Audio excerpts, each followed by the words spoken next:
Hello everyone. I am going to shoot a quick video of Lion's Arch before it gets destroyed on Tuesday. If you haven't been following the living story, Scarlet, the primary antagonist in this story, has targeted Lion's Arch and will be destroying it. I have never played a game before where the developers of an MMO have destroyed one of the biggest cities in the game. Population-wise, not size-wise, there are bigger cities, but it just goes to show you that they're willing to do anything right now with the living story. I'm going to get a quick tour. I'm not a huge lore junkie, but I'll try to fill you in on little tidbits here and there of what I remember and what has happened.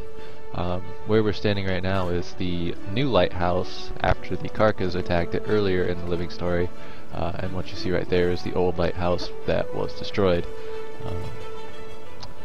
I will be going from one corner of Lion's Arch 2 all the way around the city to the diving board, and then I'm going to jump down into the water and show you former Lion's Arch, which I will get into when I get there. Lion's Arch is the port city of Tyria. It is probably the strongest foothold against the dragons and the pinnacle of the pinnacle of alliances between the five races. Here there is no racism, there is no hatred, there is no long-standing hate towards, say, the humans from the Char. People who go here understand that they're here for commerce, they're here for trading, they're here for developing, and a lot of them are pirates, so they're here for other things too. It is a pirate-run city. The Council of Lion's Arch is a council of pirates. Most recently we elected Alan Keel to the council through another phase of Living Story, Cutthroat Politics. What you have here is Fort Mariner. It is the Vigil stronghold of Lion's Arch. It is where the armies during the personal story had congregated in order to defend against Zaitan's attack and make a push out to Claw Island, which is somewhere off in that direction. I believe you can see the towers off in the distance there.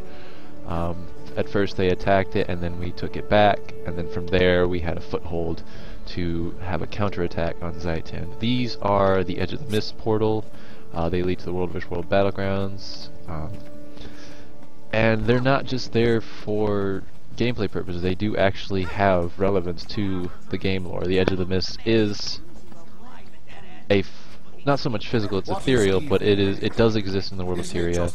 It is a thing that these people go to. Spend some time in the Mist War and you'll get it. As you can hear these two NPCs banter, they're talking about the Mist War, which is what is through those portals. Over there is just, targets for the Vigil and the dungeon token vendors over in the distance. After Lion's Arch is destroyed, a lot of things will be moving to the Vigil Keep. As for what that means, I don't know. I'm assuming it's things that are unique to Lion's Arch, so probably the dungeon token traders, the portals, and after that I'm not sure. Off in there is a portal to Bloodtide Coast, which will not be affected as far as I know by the next phase of Living Story. However, it was affected in a previous phase with the Great Jungle Worms. Down there you can see a Easter egg to Arena Net. It's in a red arena and there's a net. Haha! Off in that direction is just a waterfall, but behind it is a very secret jumping puzzle, which I will not be doing because it's still going to be there after Lion's Arch is attacked, because they're going to keep the exploration, the jumping puzzles, the vistas. They'll still be here. It just won't be safe anymore. And as you can see, it seemed like they may have wanted to use this for some sort of mini pet battle. I mean, there's clearly too many pets in an arena of a net. So I'm not sure what their plans are, or if that's just for show. Off in this direction, there used to be, earlier in the Living Story, when the refugees from the Shiver Peaks and the Charlands, I forget what they're called, had to retreat here for safety. Oh, and there's still some here. The Grawl are here still, congregated around a tree. If you talk to them, it won't show up because I have the UI turned off, but if you talk to them, they have hatred towards the Consortium, which is a new market beast that's competing with the Black Lion trading post, which is what you use for trading, but it also has lore relevance. They don't like the Consortium. Nobody really likes the Consortium. They're very shifty in their ways. They're a little racist too. I know I said there isn't much racism in Lion's Arch, but they're a little bit. They're a new being. You just have a couple farms out here. Seems like people that are just living off the coast of Lion's Arch. Some farmers, some just regular country folk. And a couple moas. Lots of moas. They seem to love their birds. More houses. There's a lion guardian. Not guardian, but the lion guard. I think that's what they're called. They are the Lion's Arch Defense Force. The Vigil is more like a Tyrion-wide defense force, and the Lion's Guard is just the city-wide defense force. Back there you saw 4 moas racing. That's part of a little moa racing that you can bet on. Nothing special. You can get a mini out of it. I assume that's going to get moved to the Vigil. I can't imagine they're going to be racing in a battlefield, although they would be the most badass moas if they did. Over here is just another pretty waterfall. And inside is a cave where the ogres reside. The ogres are also friendly. They're here trying to make a living too. They're trading with humans.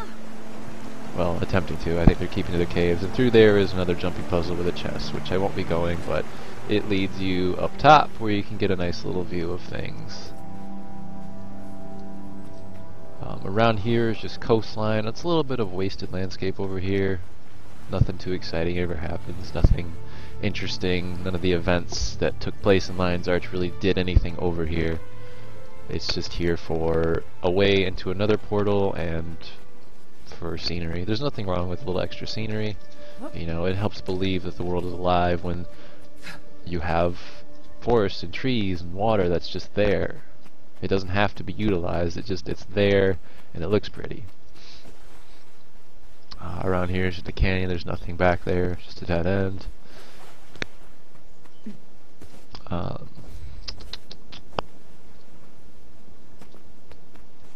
Lion's Arch in Guild Wars 1 was the homeland of the Crichton humans. The humans were not united so much in Guild Wars 1.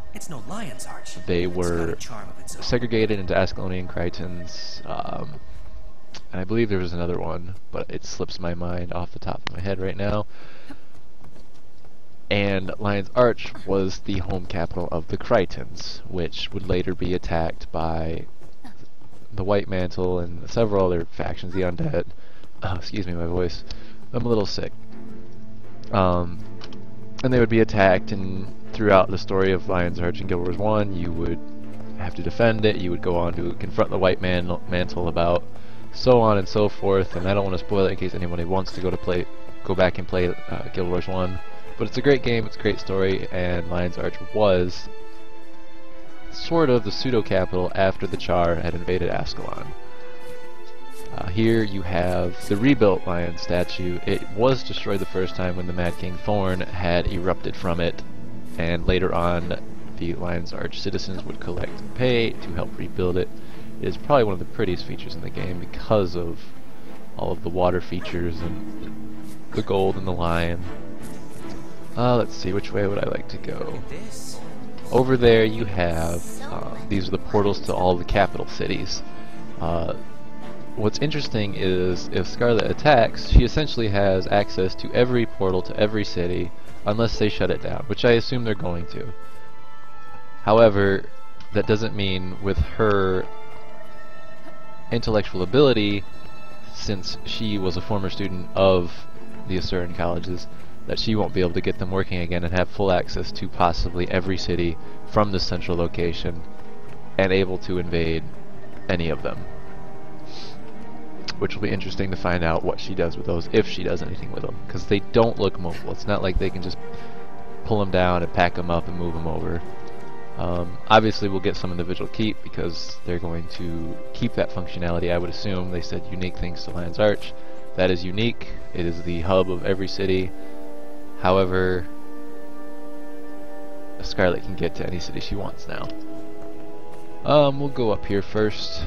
There's not a lot to see up here, so I won't go all the way, because all the way around is a bridge up into a bar, which I believe it takes you up. No, it's not that one. Up there is a bar. I know that much. You go up there and it takes you to, there's several personal story segments in there, and it's just a bar with people. There's some dialogue, some plaques, some unique things. If you continue following the road around, it just takes you up to other houses, and around here takes you up to there, which is another building you can enter.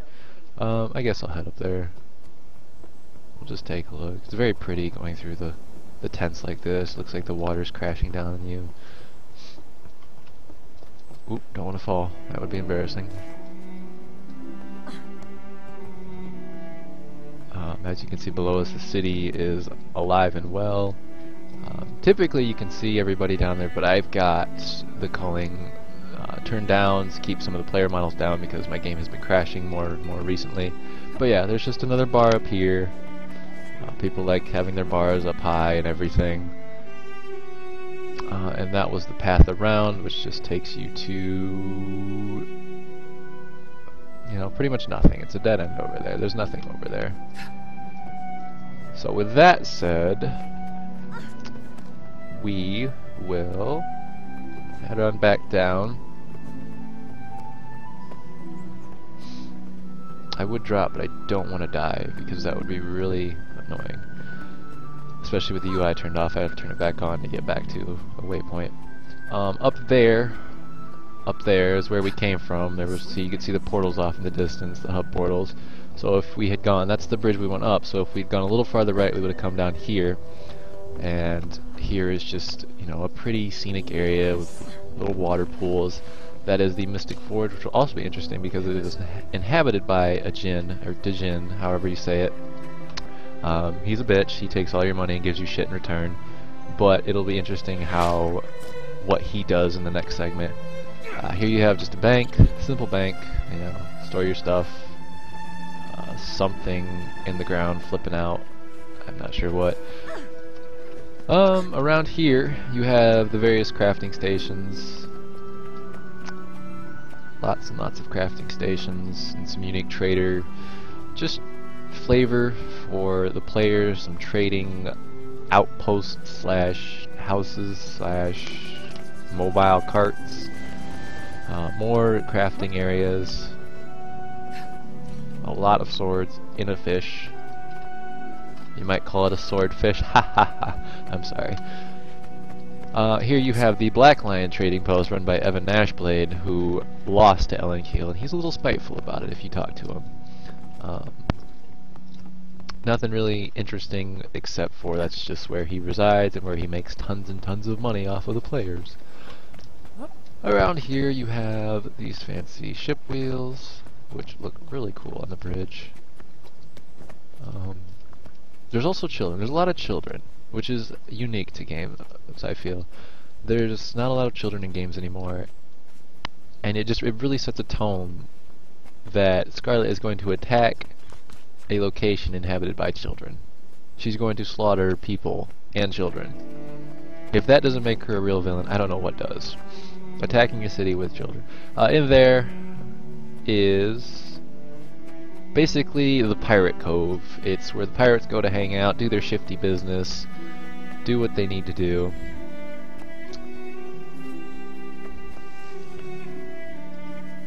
Do I have that right? I think I do. Yes. There's pirates stacked up, and then all the way up there is the pirates in charge, basically. You know, they're drinking, they're gambling, they're doing shifty things. They don't mean any harm to people. They're not here to pillage and raid. They're just, this is where they come and hang out and talk and recruit and do all their piratey things. They're not necessarily evil, they're just pirates.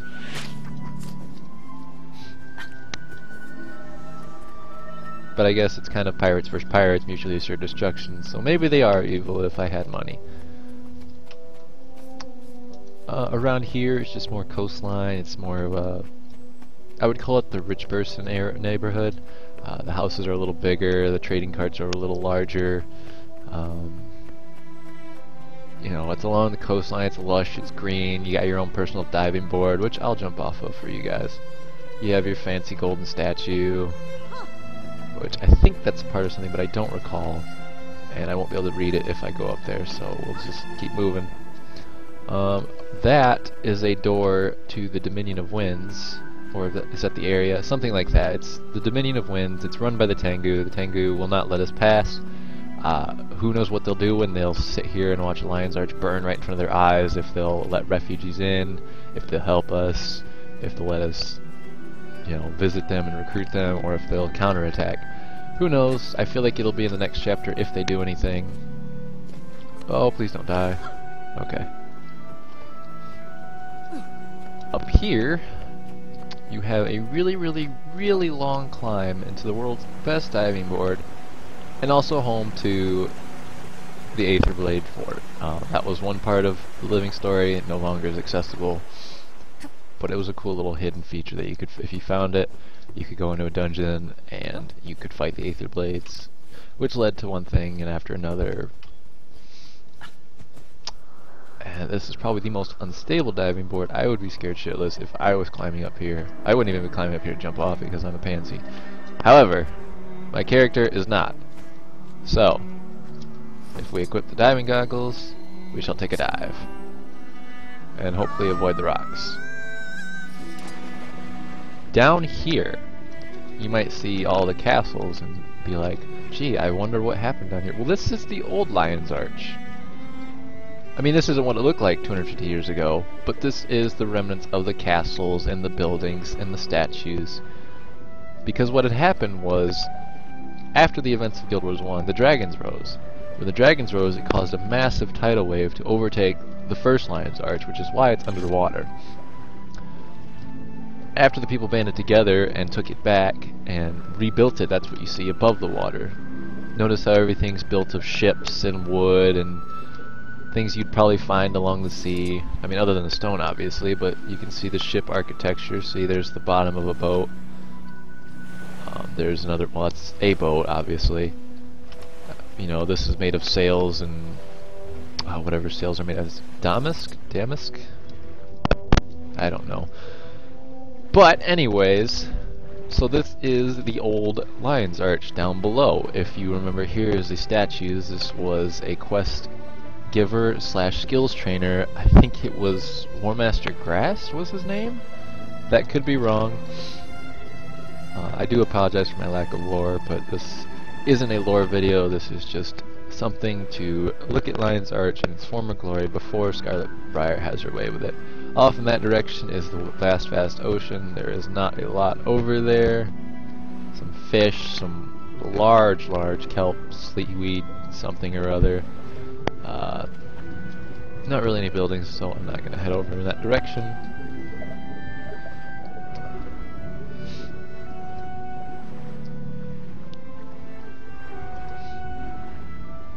The music is very peaceful. Little do they know.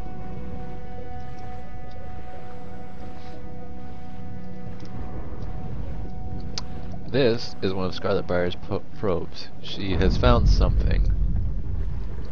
That was creepy. That is really creepy. I've never heard it do that before.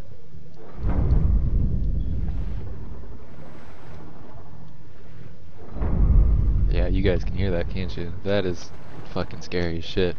This was the old fountain in Lion's Arch. You can still see that if you go back to Guild Wars 1. It was a great hangout spot, because over there, is that right?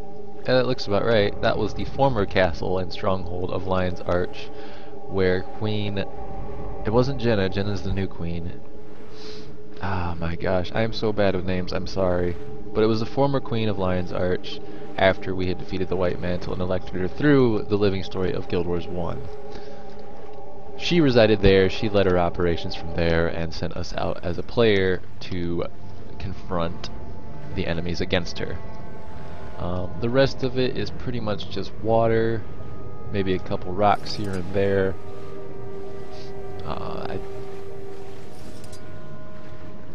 And all this is a portal to the Fractals of the Mist.